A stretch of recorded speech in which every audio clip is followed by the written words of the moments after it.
Hi guys, Jimmy Fluke here for Apex Racing Academy. This is our VIR track guide for the Mercedes-AMG GT4 for week 1 of the Vault Entire Sports Car Challenge. As well as these track guides, we're also giving away the Mercedes-AMG GT4 data pack for free this season. So that features the qualifying and race setups each week. It gives us access to the group coaching session on a Tuesday evening, and it also includes the reference lap files and the replay files as well for further analysis to see where you're potentially gaining or losing lap time. All you need to do is go to apexracingac.com. There's a link in the description to get yourself the data pack for free this season. In regards to the circuit this week at VIR, it's a lot of traction zones and slow speed cornering with a couple of high speed bits as well. The cars should be reasonably competitive this week, but there are probably slightly better choices. So without further ado, let's get stuck in.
Another reminder, guys, that you can get this season's Mercedes-AMG GT4 data pack for free this season at apexracingac.com or by following the link in the description below. Okay, so into the lap we go here at VIR. We'll bring the car over to the left-hand side and we'll pause it right about here. So the Mercedes isn't tremendous on the brakes, so if other cars are braking a little closer to the 2 board, we're maybe biasing it towards the 3 board. So just after the 3 board, we're certainly not right on it, but just after it, pretty close to in between the 2 and the 3. Down into second gear, pretty firm on the brake pressure here initially on the way in, but bleeding off quite quickly because we're making a dive for the apex. If we turn in too late, the car just doesn't respond particularly well to it, and it's important that we get to the inside curb here, and even inside a white line sort of on the way out as well is pretty good. Just make sure that we're pretty tight the whole way through here. So gently does it on the throttle, as I said before, keeping it pretty tight to the inside just to shorten the run then off the corner of turn 1 and then accelerating up through the gears. So we'll grab 4th and then flick the car in towards turn 2 and braking pretty much as we come past what would be the apex of turn 2 to set up turn 3. This is all just to set up turn 3, and our line is quite middling here. If we take too tight of a line, then we end up too shallow. And end up understeering wide, and if we go too wide, we need to scrub too much speed to actually make the apex of turn 3. So we end up sort of doing it kind of in the middle the whole way through. Gentle trail brake, just keeping the weight over the front axle, and then picking up the throttle as we get to the inside curb here. Nice and positive, let the car rotate, and then crunch the throttle using all of the runoff available to us on corner exit. It's then a really short run then to turn 4A, and that's where we get fun with the corner numbers. So braking just after the runoff there on the right hand side, and gently does it on the brakes, down into second gear, gently coax the car in towards the apex, all of the inside curb, and then once there, once again, we are picking up throttle, nice and gentle initially, short shift into third, and then bleeding out of the throttle through turn 4B. Gently does it. The car can push a little bit here, so just making sure that we don't get too greedy. Back to full throttle, and then we're going to bleed out of the throttle ever so slightly for 5A. Small snap of oversteer before then coming through turn 5B. All of the inside curb here, basically trying to straight line it up over the top. A little wiggly moment here, but it didn't really cost me any lap time because I didn't engage any of the traction control on the way through here. And so then we're just clipping apexes on the way through to conclude the second sector. So a small breather before we get to the really fun S section. The first part of this is all flat, so through the left, the right, and then the left is all flat. And then through the next right, we're looking to keep the car pretty tight to the right-hand side to eventually open up turn 10, which is South Bend, and actually one of my favorite corners in the world. We want to take as much of the curb as we can, and even a little bit of the grass as well. That will help pinch the car around. But so to do that, we need to lift a little bit out of the throttle to make sure that the car can actually do this and stay nice and tight to the right-hand side. Then as we get to the top of the crest, gently does it onto the brakes, and then we're going to go down one gear. And then plenty of inside curb and really early with the throttle to try and really push and kick the car around the corner here before we descend down the drop and then back up the hill towards the old oak tree. So track limits here are a potential concern. You can almost sort of draw an imaginary line for where the grass obviously then becomes the curb.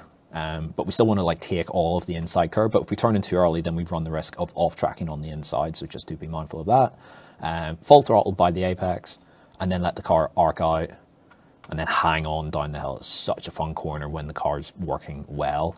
You can clip a little bit of the grass on corner exit, but again, you run the risk then of losing a little bit of control over the car. But the grass is reasonably grippy, so we can get away with it. Down the hill, over to the left-hand side, and then back up the hill, braking just before the 2 board here on the left-hand side for the oak tree. And the important thing here is carrying as much mid-corner speed through the first part, and then still getting the rotation for the second part. So being really good with your trail braking is super important here, because we're trying to basically dance the car on a bit of a knife edge here. I avoid the inside curb here at turn 11, just so that the car doesn't push wide and doesn't get upset. Out towards the outside curb, but without touching the outside curb, I find that it kind of pulls the car in, and so you need to slow the car down even further so that you can bring the car back over to the right-hand side to hit the apex of turn 12. Really early with the throttle pickup, try and get some of that rotation done as well. Keep the minimum speed high, build your momentum to come off the corner.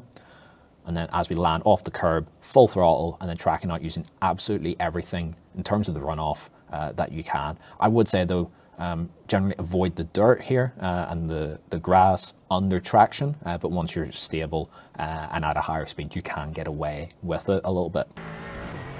So we'll bring the car over to the right hand side, the long run down the back straight, and then up the back straight, sorry, towards the roller coaster section, which is very difficult to get right in any condition in any car. So we'll keep the car generally over to the right hand side, and we'll spot the 2 board once again, using that as a nice guide, and we'll spot the apex curb of turn 13, and that's what we're sort of working towards. Smoothly does it onto the brakes, plenty of inside curb. We're trying to straight line this as much as possible so we can maximize our braking efficiency. Down to third and then second gear, turning in nice and early so we can try and hook this inside curb. If we miss the curb slightly, again, it's not the end of the world, but I think it is slightly quicker if we can grab a little piece of it. Once the car's settled and stable, then we can attack towards our corner exit, and then down the hill through turn 15 is just about flat out, the compression really helping us out here. So give yourself just enough room to make sure the car is settled and stable, and then full throttle, grabbing third. And the car might have a little dance on the way out, but in general it's pretty stable. And then into the hog pen section to conclude the lap, so turn in from the end of the curb here on the right hand side. And again, trying to sort of straight line our approach as much as possible.